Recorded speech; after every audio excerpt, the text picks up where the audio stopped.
we are going to take you to Funko headquarters in Hollywood, where recently they had a press preview for their FUNkon 2021. At the same time, we got an exclusive interview with the founder of this company that has also produced Funko Pops collectible toy items on some of our beloved Filipino icons. Here is Mike Becker. He is so cool.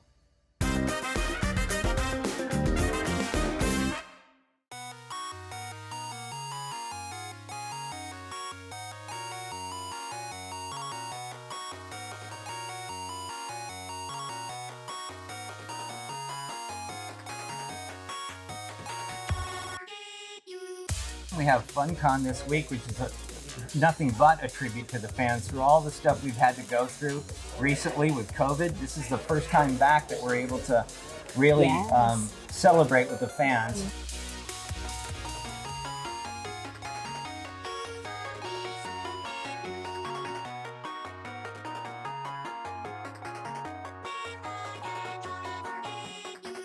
Mike, you've had an amazing run, you know, from a toy collector to founding a company that's doing extremely well.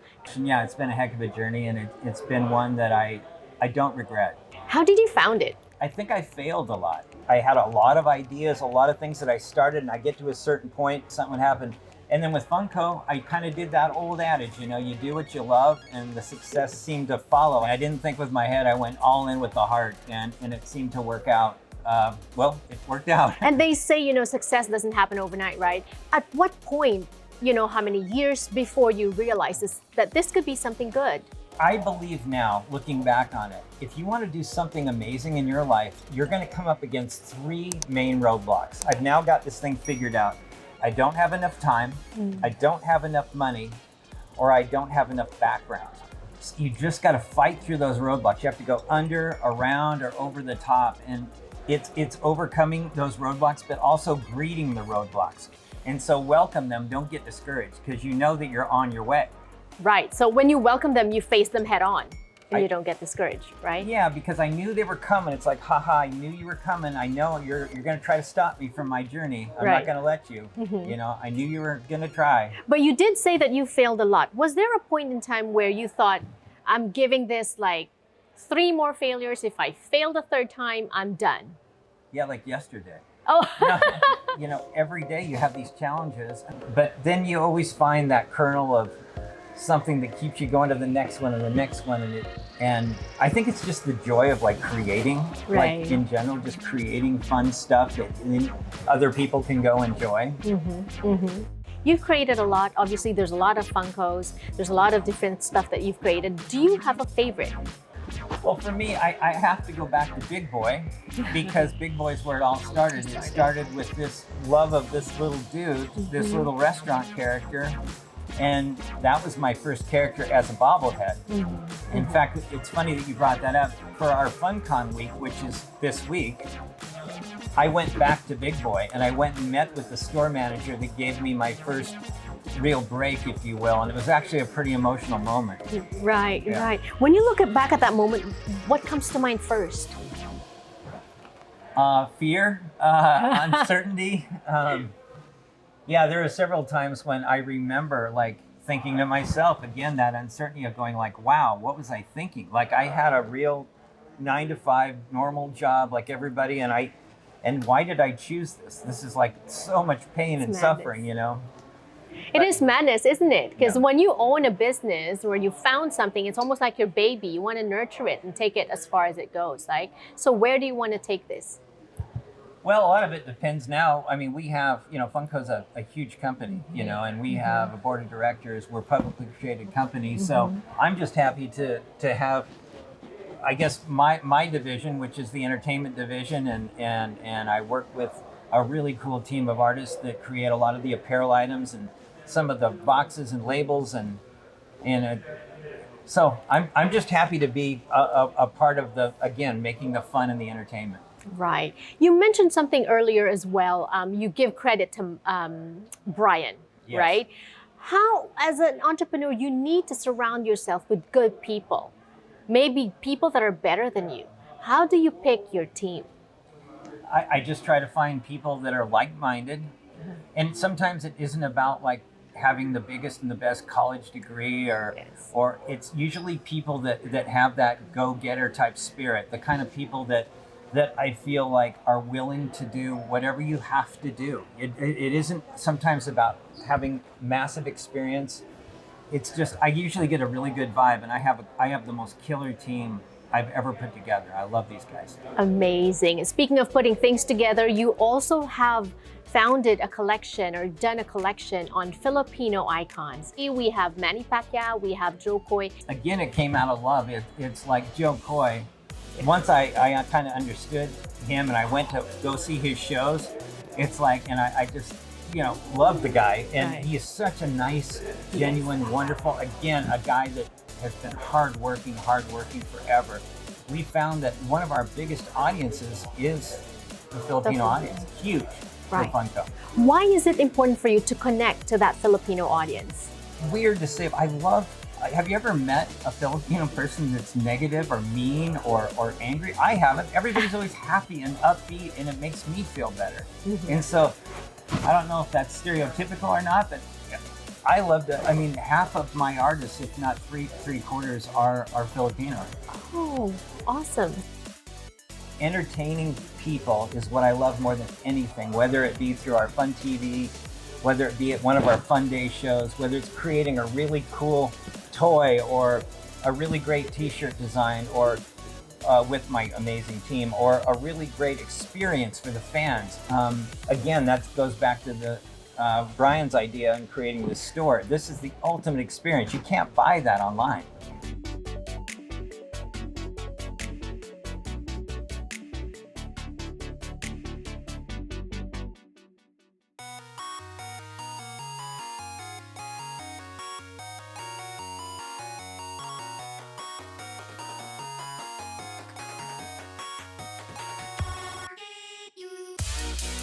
So we are with Nikki. Hi, Nikki. Hi. And she's gonna give us a private tour of the place. And Nikki, don't forget to give us your top 5 tips on how to maximize our trip here. Okay? That sounds great. Let's do it. All right. Where are we at now? Right now we're standing in Marvel. It's one of my favorite rooms because of all the characters that we have. We've got Thanos behind us. This is the best photo op ever.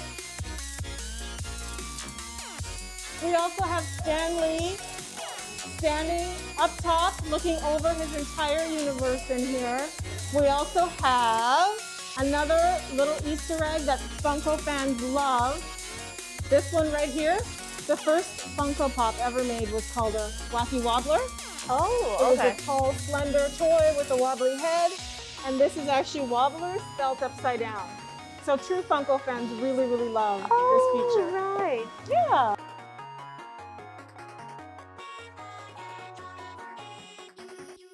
All right, so here we are in Wizarding World. Everybody loves this room because of all the added details with the wood and the top floor. The best feature and best Easter egg in this room are that the 2 portraits on the 2nd floor, if you look at them long enough, they will move. Oh, there. Yeah.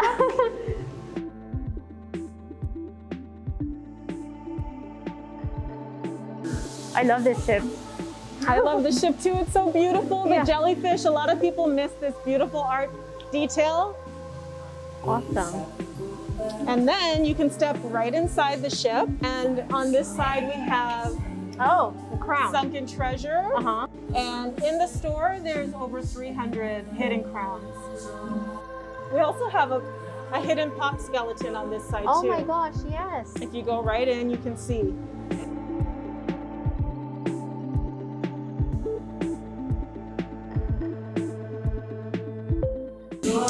So I always ask all of our VIP tours to always look up because there's pops everywhere, as well as on the main floor. And sometimes there's hidden treasures behind the doors and the windows. So cute, right? Nice.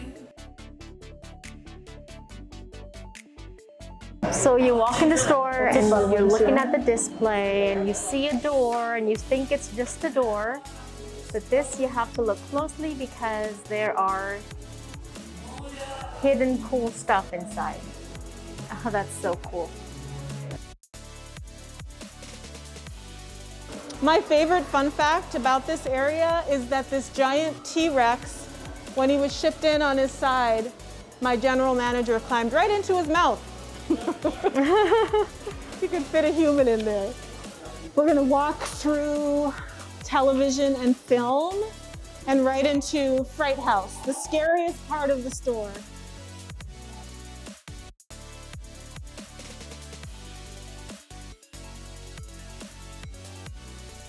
You can walk right into the haunted area. So behind this actual real-life coffin, there's a magical mirror with a surprise behind it.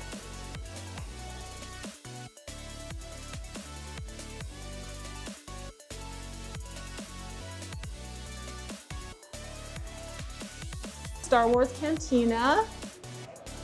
And we have two Jawas pointing at a really fun Easter egg all the way across.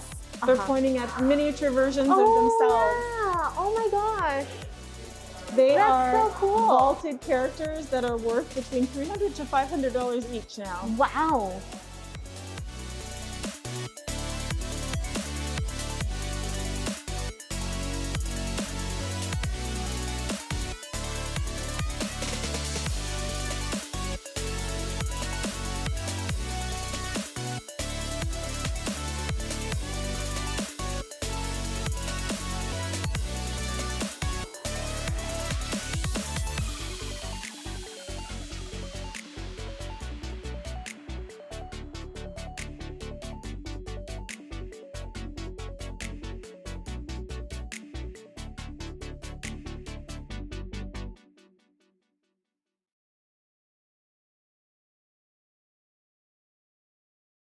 Mike is so cool. Funko is so cool. So cool is what we need. We need to keep our cool, especially in this intense summer heat. And also a way to keep cool is through the McDonald's frozen beverages. This is strawberry banana. Frozen beverages are just $2 each. And I like the strawberry banana. They also have Minute Maid slushies. They have two flavors, the pink lemonade as well as the strawberry watermelon. And of course, for the caffeine addicts out there, they have the mocha frappuccino as well. All small sizes for $2.